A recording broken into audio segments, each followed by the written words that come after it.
4대강 자전거길이 개통되면서 시원한 강줄기를 따라 자전거로 전국 일주를 해보고 싶다는 생각 한 번쯤 해보지 않으셨어요?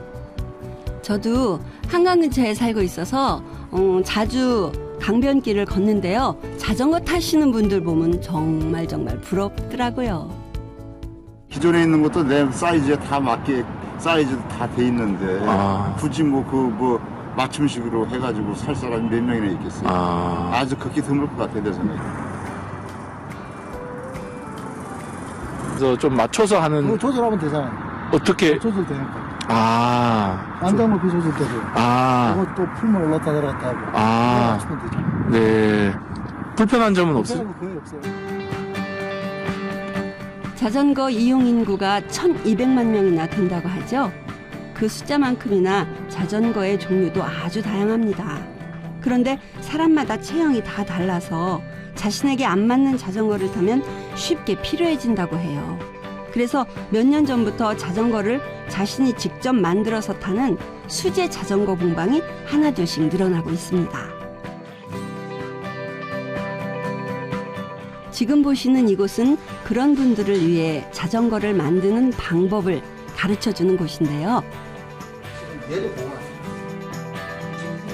내 손으로 내 자전거를 직접 만들어보고 싶은 분들, 자전거 정비를 배워보고 싶은 분들, 혹은 자전거 사업을 하고 싶은 분들이 찾는 국내 유일의 자전거 전문 학원입니다. 태원과 눈하고 육안으로 봤어요. 강의가 진행되고 있는 다른 한쪽에서는 자전거 제작이 직접 이루어지고 있었는데요. 자전거의 뼈대라고 할 수 있는 프레임을 제작 중입니다. 자전거에서는 이 프레임이 가장 중요하고요. 자전거를 만든다라고 하면 바로 이 프레임을 만든다는 말이래요. 이곳을 운영하고 있는 이상훈 대표님은 국내 자전거 프레임 제작에서 손꼽히는 장인이세요. 국내 자전거 공방을 운영하는 대부분의 사장님들이 모두 이곳 출신이라고 합니다. 어때요, 대표님? 자전거에서 프레임이 가장 중요하다는 제 말 맞죠? 그렇죠. 가장 중요한 작업이죠. 프레임이 완성이 되면 이제 한 60% 정도, 70% 정도가 완성이 된 거고, 나머지 작업들은 이제 도색, 부품 조립, 세팅, 피팅 이제 이런 과정에 넘어가죠. 제 말이 맞죠? 감사합니다, 대표님. 그렇다면 우리나라에 자전거가 들어온 건 언제부터일까요? 인류 최초의 자전거는 1791년 프랑스에서 만들어졌대요. 당시에는 페달이 없이 발로 땅을 이렇게 밀면서 움직였다고 해요. 그러다 독일의 드라이스라는 사람이 앞바퀴로 중심을 잡는 지금의 자전거를 개발했다고 합니다. 당시에는 상당히 혁신적인 발명품이었다고 해요. 자전거가 우리나라에 들어온 건 을사늑약이 체결된 이후 일본 사람들에 의해서였답니다. 1913년에 한국 사람이 참여하는 자전거 대회가 처음 열렸는데요. 그때 지금의 서울에서 열린 이 대회에서 엄복동이란 선수가 일본 선수들을 이기고 우승했었죠. 하고 돌리고. 저도 엄복동의 자전거라는 드라마에 여동생 역으로 출연했던 기억이 납니다. 일본 같은 경우는 몇백 명 수준의 공방이 있어요. 프레임 빌더라. 프레임 공방, 수리도 하고 만들기도 하고 판매도 하고 하는. 선진국일수록 수제 자전거 산업이 많이 발전해 있다고 합니다. 레저, 운동 여러 가지 건강을 위해서 타다 보니까 아무래도 자기의 신체 구조와 얼마나 적합한 사이즈를 가진 자전거냐에 따라서 이제 자전거 타는 게 더 재밌을 수도 있고 어떤 경우는 거꾸로 고통이 될 수도 있고 그런 경우들이 있거든요. 수제 자전거는 기성품이 아니기 때문에 주문이 들어오면 그때부터 만들어집니다. 어떤 프레임을 만들고 싶으신가요? 투어링 쪽 자전거를. 투어링. 예. 수제 자전거를 제작할 때 첫 단계가 디자인을 만드는 건데요.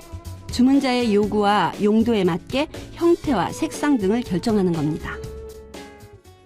이런 컬러도 괜찮고, 그다음에 수제 자전거는 내가 원하는 대로 얼마든지 창작이 가능하기 때문에 표현이 무궁무진하죠. 앞에 프론트를 표현 안 하면 그것도 꽤 깔끔한 구성이 될 수 있지. 나는 요 부분만 조금 바꿔서 요것만 좀 추가하거나 요것만 좀 1월달 2주 자전거의 모양과 색깔이 정해지면 몸의 치수를 제한합니다. 피칭을 한번 해봅시다. 요거 이렇게 잡으시고, 예. 옷과 마찬가지로 자전거 역시 크기가 다 다릅니다. 양복을 재단하듯 내 몸에 꼭 맞는 자전거를 만들기 위한 시작 단계죠. 다리 길이와 팔 길이뿐 아니라 여러 부위를 꼼꼼하게 체크해야 합니다. 여기 관절 파트, 여기서부터 시작해서 똑같이 손목까지. 그러니까 여기가 30. 1시간을 타든 2시간을 타든지 간에 항상 자세가 앞으로 숙인 상태가 돼야 되기 때문에 그때 그 사람의 어떤 유연성도 고려가 돼야 되는 거고, 제일 중요한 건 이제 여러 가지 사이즈들에 대한 부분이죠. 그러니까 다리 길이, 몸통 길이, 팔 길이에 따라서 부품에 사용해야 되는 부품의 길이가 바뀔 수 있는 겁니다. 그래서 그런 내용들을 고려해야 되기 때문에 가급적이면 신체 치수 중에서도 좀 가장 그러니까 많이 쓰여지는, 많이 관절을 쓰게 되는 그런 부위들은 아무래도 좀 측정을 더 많이 할 수밖에 없습니다. 치수 측정이 끝나면 자전거 설계를 하게 되는데요.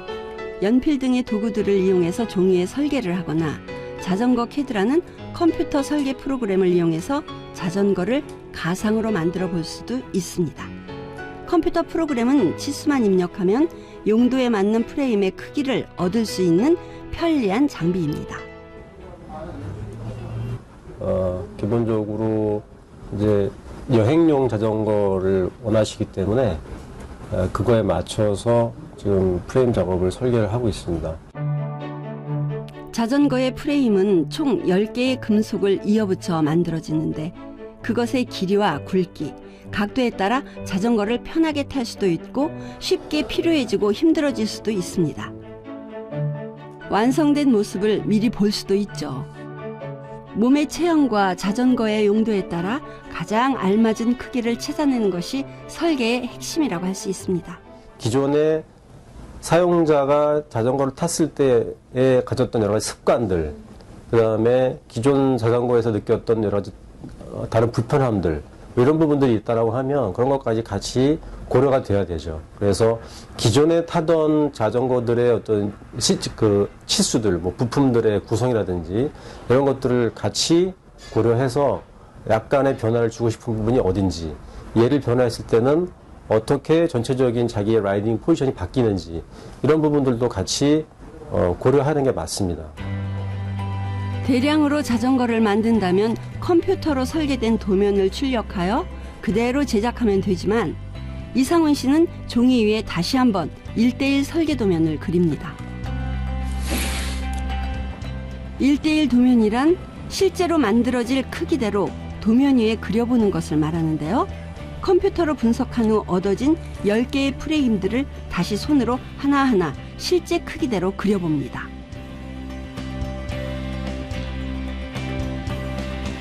시간이 걸린다는 단점이 있지만 준비된 순서에 맞춰 재료의 각 수치를 손으로 직접 그려나가기 때문에 매우 정확하고 신뢰도가 높다는 장점이 있죠.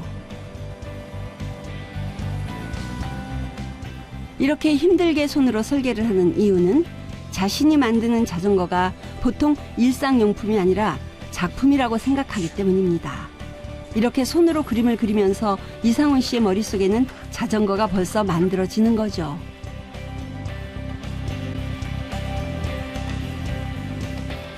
지금 하는 작업은 실제 이제 프레임을 만들면서 튜빙을 절단하고 각도를 만들어야 되기 때문에 그 실제 결과물들을 가지고 중간중간 체크하는 과정들이 있어요. 그래서 그 체크를 하기 위해서는 1:1 도면이 또 필요합니다. 자, 이렇게 설계 작업이 끝났습니다. 이제 자전거를 한번 만들어 볼까요?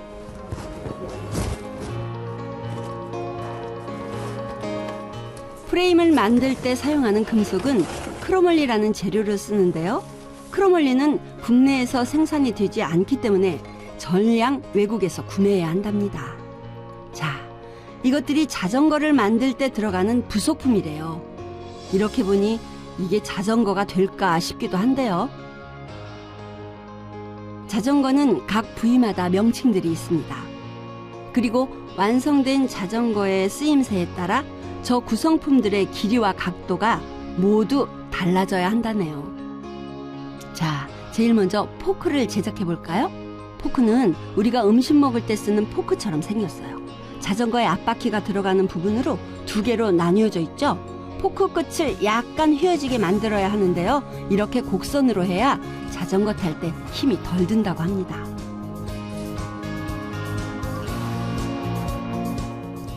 자, 이젠 사포와 줄을 이용해 표면을 갈고 다듬는 작업입니다. 시간이 오래 걸리는 공정이에요.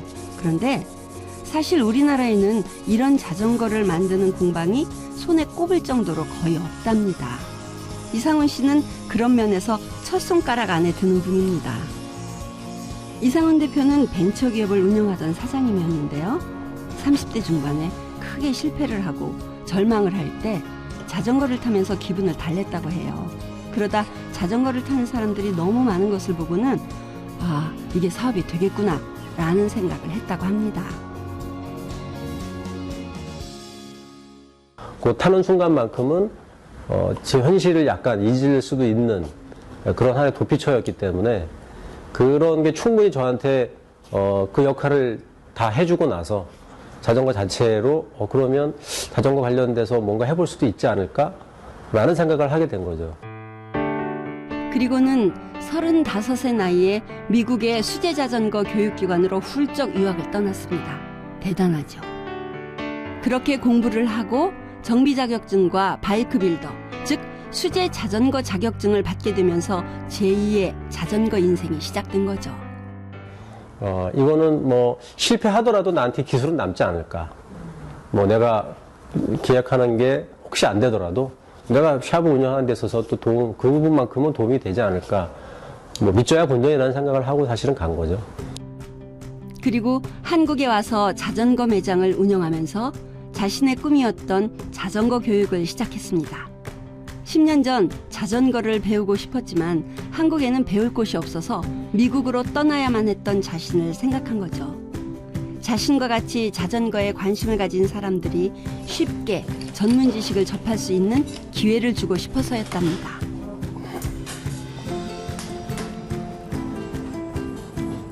자, 계속 자전거를 만들어 볼까요?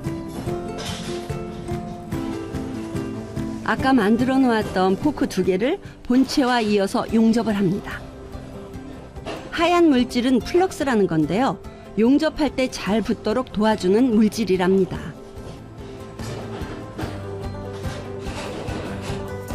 자, 이게 자전거의 앞부분, 앞바퀴가 들어가는 완성된 포크입니다. 완성된 포크입니다. 그래서 이 스티어로 튜브하고 양쪽에 포크 블레이드하고 이 크라운, 포크 크라운을 중심으로 그 3개의 부품이 연결되어 있는 상태가 되는 거고. 어느 부분인지 아시겠죠? 포크는 만들었고 이제 본체를 만들어서 이걸 연결하면 됩니다. 본체를 만들 때 가장 먼저 하는 일은 탑튜브를 손질하는 건데요. 탑튜브는 자전거 프레임의 맨 위에 위치해서 가장 큰 힘을 소화해내는 곳입니다. 원재료는 이렇게 길게 나오기 때문에 설계에서 나온 사용자의 치수에 맞게 정확히 재단을 해야 합니다. 모든 것이 정교한 작업이라 기계로 할 수가 없습니다. 모두 손으로 해야 하니 그만큼 시간이 많이 걸리고 힘든 작업이죠.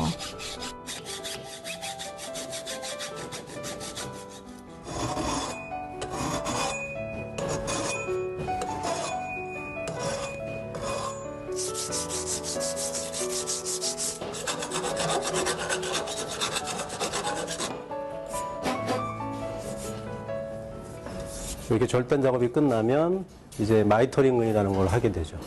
그래서 이런 이제 반원줄 하프 라운드 줄을 가지고 얘를 이제 깎아내는 거예요. 진짜 작업은 이제부터입니다.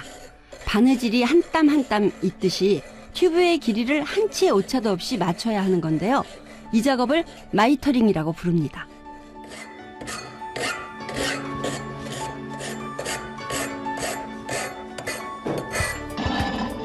빈틈 하나 없이 맞닿게 해야 하는 작업인데요.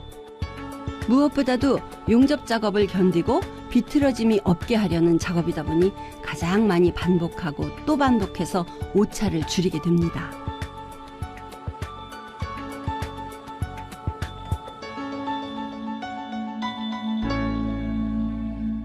(95% 정도) 네, 마이터링이 지금 맞아져 가고 있습니다. 그러니까 마이터링이 계속 맞춰져 가는 거죠.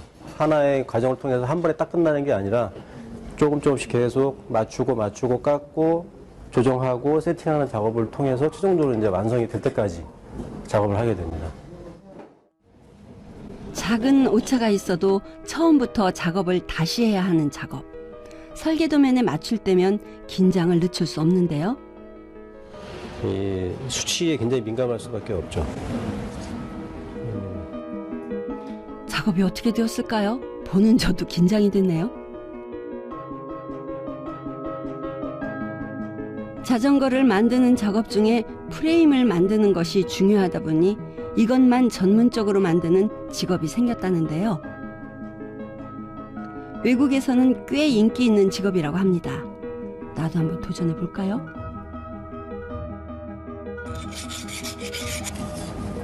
튜브에서 러그까지 모든 부품을 다듬고 또 다듬고 도대체 얼마나 다듬어야 하는 것인지 잠시 도전하려고 했던 제 생각을 접어야겠습니다.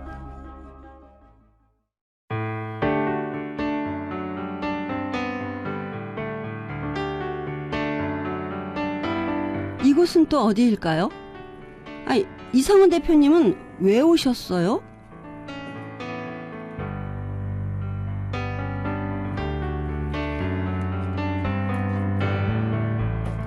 아, 자전거 수리하러 오셨나 보군요.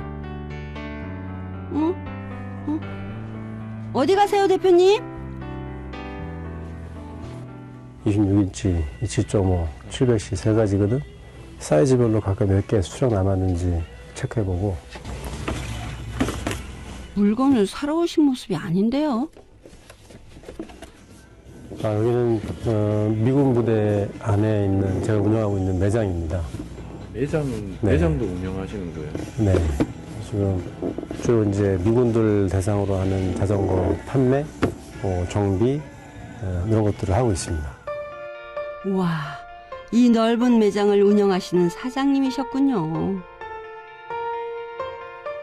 외국인 고객을 상대로 자전거 판매와 수리까지 모두 직접 챙기는 이상훈 대표님. 이렇게 체인이 말렸어. 말려 들어가면서 드레일러가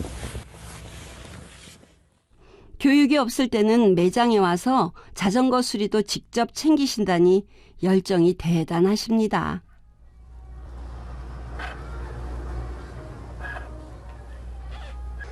자전거를 하지 않았다라고 하면 뭔가 했을 거고, 그렇지만 제가 지금 자전거를 하면서 느끼고 있는 여러 가지 만족 또는 이걸 통해서 얻는 제가 또 다른 것들을 꿈꾸게 되고 하는 것들만큼은 못할 것 같다 생각이 들어요. 그래서 뭐 다른 걸 다 걷어내고 유통이든 배삭이든 교육이든 모든 걸 다 덜어내고 하나 남는 게 있다면 그건 순수한 자전거가 되지 않을까. 또 거기에서 또 제가 또 관심사가 거기서부터 또 시작하지 않을까. 그렇게 생각합니다.